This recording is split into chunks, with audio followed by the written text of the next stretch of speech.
Hello, everybody, and welcome back to Wildcard Wednesday. This is episode number 54, and this is a special one because I decided to make it a two-parter. So there's the initial attempt, which is currently happening as you watch it, and then I decided I kind of liked the concept, but I didn't like the execution, so I was wondering how I could improve the execution. So you'll see that in part two. This is the second time now that I've had an orange and two greens, which the first time around, we learned some things about emerald green over orange. We learned that emerald green is a very steadfast, strong, saturated, goes good over orange kind of green. That was good information to have, and I'm using it here because I'm going to be putting the green over Tangelo here. However, so here's the thing about Tangelo and Pistachio alike. I'm not terribly familiar with either of these colors. I didn't realize that Tangelo is really freaking strong. So when I did 7 scoops in the big bucket, I didn't quite think it was going to be this saturated and strong. I also didn't realize quite how weak Pistachio was and how weakly it would show up underneath Emerald. So this whole thing was a learning experience, and that's why I do Wildcard Wednesdays, because some of my colors I'm just not terribly familiar with, and I would like to learn more about them, and I would like to experiment. And basically, every time I come up with something here, it's a hypothesis, so it's a science experiment. I'm sitting here going, okay, well, what's going to happen with these 3 colors if I do X, Y, and Z? I theorize that I should use this much dye and combine them in this fashion, and I will get this effect. Or sometimes I don't even think about necessarily what kind of effect I'm going to get. I just think, well, I have a vague idea of what these colors are and how they might look together, and we'll see how it goes.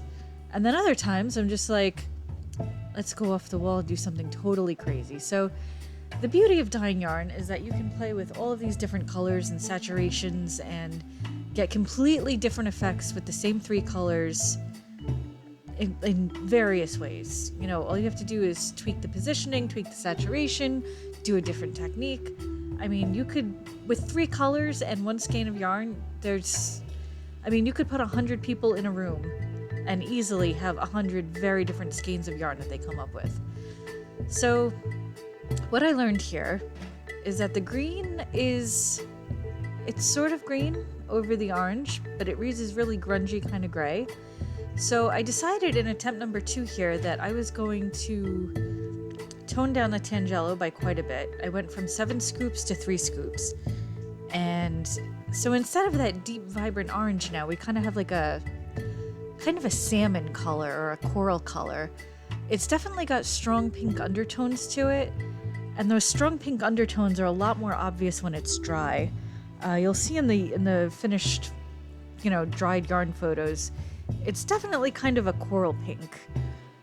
That color has given me a craving for salmon right now, real bad. So I decided to also double the strength of the Pistachio this time, because I wanted the green to be a little bit darker and more contrasty. But still same principle. I'm keeping the colors in the same places. I also, and I probably shouldn't have done this, I figured that because I made the Tangelo a little less saturated, that I could use less emerald green. And I didn't use that much less, maybe like a scoop or 2. But it did have a noticeable difference still. It was still kind of tough to get the green to go over the orange properly. In retrospect, I think so one of the things I've learned here is that Tangelo is not a really easy color to dye over. Like, there are some colors that, and I think it has to do with particle size. I think I remember reading something about this way back when.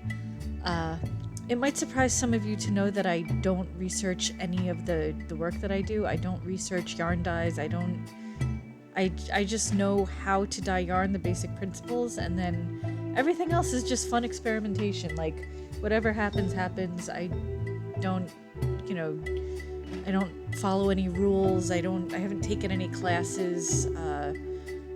that's just not my jam. I just like to play and have fun, and then about 90% of the time something really cool comes out. So this time around, as you can see, it's looking a little different. That green definitely looks greener.